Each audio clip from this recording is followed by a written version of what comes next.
American Catholic History is brought to you by the Star Quest Production Network and is made possible by our many generous patrons. If you'd like to support the podcast, please visit sqpn.com/give.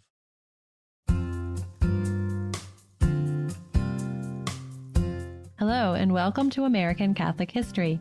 If you like our podcast, help others find it by sharing this episode and giving us a 5-star rating wherever you get your podcast. I'm Noëlle Crowe. And I'm Tom Crowe. Today we're talking about Father Emil Kapaun, a priest of Wichita, Kansas, and an army chaplain who died in a prisoner of war camp in Korea. Man, it just feels like here we go again. Another story of a man who went where he was needed and ministered in impossible circumstances with absolutely no regard for the likelihood that he would die.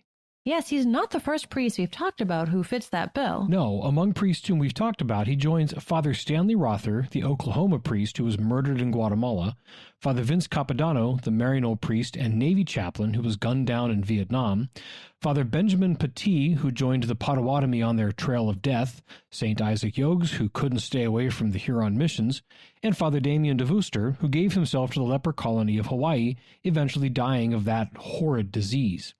Each of these is an arresting story of a priest following his master's lead and descending into hell to bring souls to heaven. Priests who really live the call of Christ can have a tremendous impact, that's for sure. Yes, and as the testimonies of those who knew him in his last trial confirm, Father Kapaun lived the call of Christ extraordinarily well. So let's talk about Father Emil Kapaun, and let's start with a note about the pronunciation of his last name. It's spelled Kapaun, and there are many who pronounce it Kapaun, and that seems to be a perfectly acceptable pronunciation. But it seems that the people from closer to his hometown, Pilsen, Kansas, pronounce it Kapaun. So that's the pronunciation that we've opted to go with. Yes, and that stipulated, we commence with his story. Emil Kapaun was born on April 20th, 1916, and grew up on his parents' farm just outside Pilsen, Kansas. The farm country around Pilsen was populated by a lot of immigrants from Bohemia, which is more or less modern-day Czech Republic. It was a very Catholic enclave, and the local parish was named in honor of the great Bohemian saint, John Nepomucene. Emil's father had come over from Bohemia as a child in 1887, and his mother was the daughter of Bohemian immigrants. Emil grew up Catholic and showed a predilection for a priestly vocation from early on. Yes, his mother reported that as early as 4 years old, he would stack crates and put a cloth over them to be an altar and pretend he was offering Mass. So it was only a matter of time before this hard-working farm boy would head to the seminary and be ordained. He went to the local Catholic school and was a very good student. In 1930, at 14 years old, his schooling transferred to a seminary boarding school in Missouri. Eventually, he was ordained in 1940 and was assigned to his home parish of St. John Nepomucene in Pilsen. In 1943, he was given the additional responsibility of auxiliary chaplain at the Army Air Base 16 miles north of Pilsen. In that capacity, he came to see the great need that there was for chaplains. In 1944, he asked his bishop to release him to serve full-time as an Army chaplain. His reason was twofold. One, a desire to help fill that need for chaplains that we just mentioned, and two, he felt that he was not able to serve the people of Pilsen as well as they needed to be served because of their familiarity with him. He was only 28 at this point, so to many of his parishioners, including his own family, he was still young Emil Kapaun, not Father Emil. The bishop assented to this transfer on July 12, 1944, and Father Kapaun reported to chaplain training at Fort Devens, Massachusetts that fall. Fort Devens is near my hometown in Massachusetts and has played a part in my own family history. Absolutely, and we'll hear more about that next week. So Father Kapaun completed his training and was assigned to Camp Wheeler in Georgia, but he was only there for a short time before he was shipped overseas to Burma and India, where he served the U.S. forces at the tail end of the Second World War. Between March of 1945 and January of 1946, he traveled thousands of miles by jeep, going wherever the troops were to offer Mass and hear confessions. He was noted for his devotion to duty, and before he left India in 1946, he was promoted to the rank of captain. His time on active duty came to an end in January of 1946, and he returned to the United States. Back in Kansas, he helped out a number of parishes before the bishop asked him to go back to school to get a master's degree in education. He wasn't keen on going back to school, but he obeyed and went to Washington, D.C. to begin his studies at the Catholic University of America. He completed this course and earned his master's in 1948, at which point he requested permission from his bishop to return to the military chaplaincy. Bishop Carroll denied the request and assigned Father Kapaun to another largely Bohemian parish in the diocese. He reported to his new assignment dutifully, but he longed to return to military duty. After just 6 months at this parish, he once again wrote to his bishop to request permission to return to the chaplaincy. This time, the bishop consented. Father Kapaun reported to Fort Bliss, Texas, in late 1948. In December of 1949, he returned to Pilsen while on leave to make what would prove to be his final visit home. That was because, in January of 1950, he was shipped to Japan, where U.S. forces were maintaining the post-World War II occupation. They were also there to prepare to support South Korea because the situation on the Korean Peninsula following World War II was precarious. The Allies had divided it at the 38th parallel, with the Soviet Union dominating the northern part and the United Nations, but mostly the United States dominating the South. The two Korean nations that were arising as client states of their respective protectors each saw themselves as the only legitimate government for the entire peninsula, and naturally, the major powers wanted their half to be the ultimate victor in that struggle. The Soviet Union made sure that their half was a communist country, while the U.S.-led United Nations assured that the government they were supporting would support capitalism and eventually some level of democracy. This uneasy peace ended in June 1950 when the forces of North Korea suddenly invaded the South. Just 2 weeks later, Father Kapaun's unit was sent over to help stop the invasion. Once in Korea, Father Kapaun gave himself to his duties amidst heavy fighting. He helped to tend to the wounded, he buried the dead of both sides. He went wherever he was needed to administer the sacraments. He prayed with soldiers in foxholes, and he offered Mass in the field on the hood of his Jeep. Twice his assistant was killed and his Jeep lost. One of those times he lost everything he had with him, including his Mass kit, oils, and missal. After that experience, he carried these essentials, including a purple stole for confessions, on his person. One time, a sniper's bullet actually shot the pipe right out of his mouth. He went into harm's way many times to administer the last rites, and he braved enemy fire to remove the wounded from the field of battle. For this conspicuous action, he was awarded the Bronze Star with a V for valor. For 4 months, he worked nonstop in the heat and humidity of the summer and into the coming bitterly cold winter.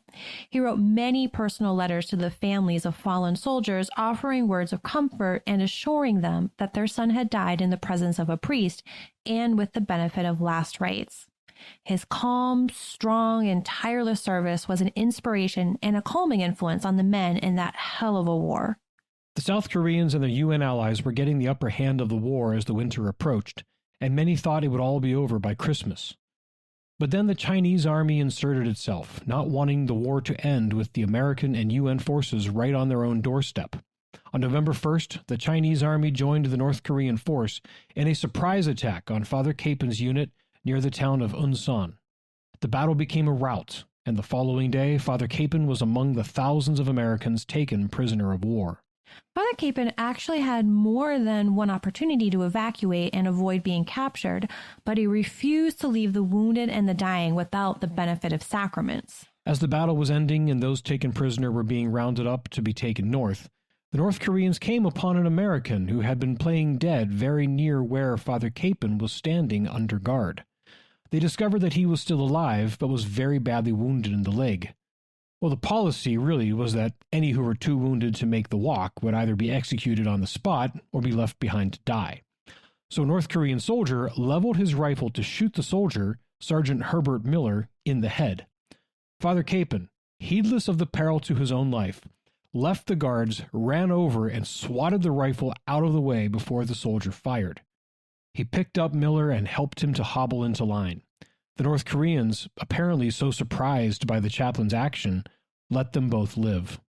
What followed was a forced march of about 80 miles to a prison camp. Many soldiers struggled to make the journey as battle wounds got worse and the bitter Korean winter yielded frostbitten feet. Father Kapaun, aware that the North Koreans would either execute stragglers or just leave them to die, went along the line encouraging those who were able to help carry those who couldn't make it on their own.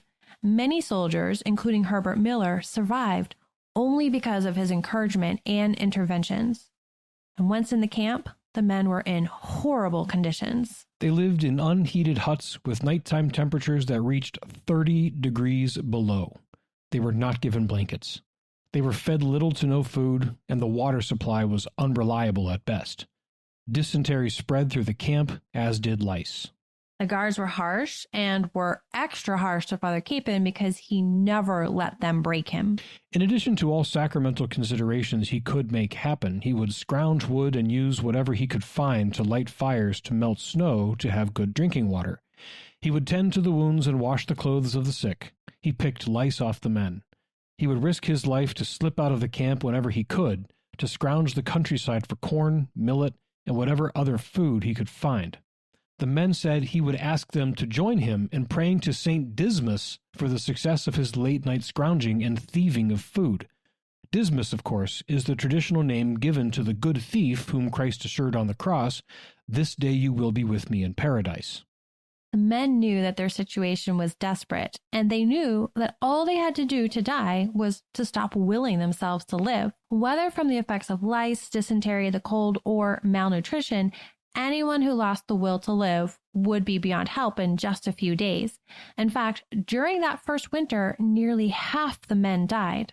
And this was where Father Kapaun's ministry was so powerful. He was Christ to those men, and to their captors, frankly. Prayer was forbidden, so Father would go from hut to hut after dark to pray with the men for their spiritual and temporal needs, for their loved ones back home, that they would live to see their liberation, and they even included prayers for the North Koreans. During the anti-capitalism and anti-religion indoctrination sessions that the North Koreans subjected the Americans to, Father Kapaun would stand resolutely and argue with them, refuting their claims. When the guards taunted that God must not be real since he wasn't saving the Americans, Father Kapaun responded calmly, "God is as real as the air you breathe but cannot see, as the sounds you hear but cannot see, as the thoughts and ideas you have but cannot see or feel." The captors hated the chaplain, seeing him as an instigator and propagandist, which is ironic considering the situation, but they could not scare him into silence, and they feared that if they tried to stop him, they would have a revolt on their hands. In March of 1951, Father Kapaun defied the captors by holding an Easter service. They had explicitly forbidden a service that morning, but Father Kapaun led the men in pushing past the guards into the hut they used as a chapel. He could not have Mass since he did not have the proper materials, but through recitation of memorized scripture, prayer songs, and a sermon, Father Kapaun reminded those men of the death Christ had endured for all and the life-giving power of the resurrection. It almost seems like this was the final task that God had for Father Kapaun in that prison camp, because not long after, Father was stricken with a blood clot in his leg, dysentery, and pneumonia. He was confined to his hut, and the POWs had to go to him for counsel, confession, and encouragement. He was in this condition for a number of weeks before the North Korean captors caught on that he was ill, and they seized their opportunity. One day in May, they burst into his hut and ordered that he would have to be moved to the camp hospital. That title was a cruel joke. No one who went there ever came back. It was a place where the communists took people to die. The POWs began to get restive and were about to fight to keep their chaplain with them when Father Kapaun stopped them. He said, "Don't worry about me. I'm going where I always wanted to go, and when I get there, I'll say a prayer for all of you." With tears in their eyes, the soldiers allowed the inevitable to happen. But rather than let the communists take him there, a group of POWs picked him up and carried him to the death house themselves. But before leaving the main part of the camp, he had the men pause so he could ask forgiveness of the guards if he had done anything to harm them, and then he blessed them. A few days later, Father Kapaun died alone in the death house. Their chaplain was gone, but the men of his camp were different for his example and service. When a POW from another camp, Marine Major Jerry Fink, was transferred there because he'd been causing trouble in his own camp, he noticed how different the men were in this new camp. In his previous camp, the men were all fighting for their own survival, and that often meant fighting against one another. He remarked that in this camp, the men looked out for one another. In conversation, he found that it was all because of Father Kapaun. Fink was so taken by the reports of the deeds and devotion of Father Kapaun that he also changed. Fink, who was Jewish, was a gifted woodcarver, and as a tribute to Father Kapaun, he carved a 4-foot-tall crucifix out of wood that he had scrounged. That crucifix was a constant reminder and encouragement to the men during their remaining 2.5 years of imprisonment, starvation, and torture. In 1953, when the armistice was signed to end the war, the POWs were released. The men of Father Kapaun's camp carried that cross with them. It hangs today in Kapaun Mount Carmel High School in Wichita, Kansas. When the men came home, they all told tales of Father Kapaun and his selfless actions. He was posthumously awarded the Distinguished Service Cross for his actions during the Battle of Unsan, and in 2013, that medal was upgraded to the highest honor, the Congressional Medal of Honor. There to receive it was his nephew, Ray Kapaun. Also present was 87-year-old Herbert Miller and his wife, Joyce. Herbert Miller, remember, was the sergeant whom Kapaun had saved from being shot in the head. It was this action, one that could well have gotten him shot on the spot, that merited Father Kapaun the Blue Max. The citation for the award reads in part, "Shortly after his capture, Chaplain Kapaun, with complete disregard for his personal safety and unwavering resolve, bravely pushed aside an enemy soldier preparing to execute Sergeant First Class Herbert A. Miller. Not only did Chaplain Kapaun's gallantry save the life of Sergeant Miller, but also his unparalleled courage and leadership inspired all those present, including those who might have otherwise fled in panic, to remain and fight the enemy until captured." A statue of Father Kapaun unveiled at St. John Nepomucene Church in Pilsen, Kansas in 2001 also focuses on this moment. It depicts Father Kapaun helping a wounded soldier to walk. Miller wasn't the only one he helped in this way, but he was the most well-known. Herbert and Joyce Miller were married in 1954. From what we can tell, they both are still alive and going strong these 67 years later, and Herbert still gets misty when recalling the great deeds of Father Kapaun. And the more important honor is still in progress. In 1993, the Archdiocese for Military Services formally opened his cause for canonization, earning him the title of Servant of God. After the cause was opened, the task moved to the Diocese of Wichita to compile the facts and stories about his life, to bundle it all up, and to send it to the Vatican for their review. A favorable review would result in Father Kapaun being declared venerable, which is a formal recognition that the person lived a life of heroic virtue. But to get to the next step, beatification, is a more difficult thing. For one, there has to be a miracle attributed to the person that's possibly already in hand. 2 cases have already been submitted to the Vatican as potential miracles to his credit. And 2, typically it requires possession of the mortal remains of the person. This was a difficulty, because it was believed for many decades that Father Kapaun had been buried in a mass grave. Now, it is true that in 1954, as part of the peace negotiation, the remains of many POWs who had died were exhumed and returned to their home countries. It was thought Father Kapaun's remains might have been included in the 848 sets of remains reinterred in the National Memorial Cemetery of the Pacific in Honolulu, Hawaii. But if that was so, identifying his particular remains would likely have been a prohibitive difficulty. However, a major breakthrough happened just earlier this year. A man who remembered helping to bury Father Kapaun came forward to say that Father hadn't been buried in the mass grave, but rather had been buried in his own grave near the hospital. This changed the search for his particular remains. Through dental records and DNA testing, the military was able to confirm with certainty that they had, in fact, found the skeletal remains of Father Emil Kapaun, and his skeleton was 95% intact. This discovery sent ripples of joy through the Diocese of Wichita, through his extended family, and especially through the hearts of the soldiers whose lives he touched and who are still alive. As far as they are concerned, Father Kapaun is the greatest man they ever knew, and is definitely in heaven. Hopefully the Church will agree And in the not-so-distant future, we will all be able to call him Saint Emil Kapaun. You've been listening to American Catholic History on the StarQuest Production Network. If you've been enjoying our podcast, please help others find it by sharing this episode and by giving us a 5-star rating and a good review. We also ask you to support the many productions of SQPN at sqpn.com/give.